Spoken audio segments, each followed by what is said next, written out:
Asian kickboxing ચેમ્પિયનશિપનું આયોજન થનાર છે કંબોડિયા ખાતે, જે થાઈલેન્ડ અને વિયેતનામના વચ્ચેની કન્ટ્રી છે.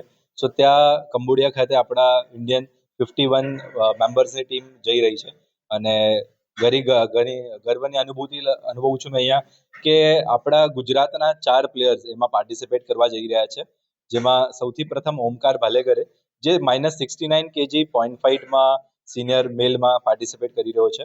અને એના સાથે -79 kg આકાશ ચૌહાણ, -60 kg ડિંકલ ગોરખા જે પોઈન્ટ ફાઇટ અને લાઇટ કોન્ટેક્ટ બંને ઇવેન્ટમાં છે, અને એની સાથે સાથે ઈશિતા ગાંધી જે -70 kg પોઈન્ટ ફાઇટમાં છે. તો એવી રીતે આ 4 પ્લેયર્સ પાર્ટિસિપેટ કરવા જઈ રહ્યા છે અને મીડિયાના માધ્યમથી મેં ધન્યવાદ કરીશ એમના સપોર્ટર્સના, સ્પોન્સર્સના, કે જેમને એમના પર વિશ્વાસ રાખીને આજે એમને સપોર્ટ કરી રહ્યા છે.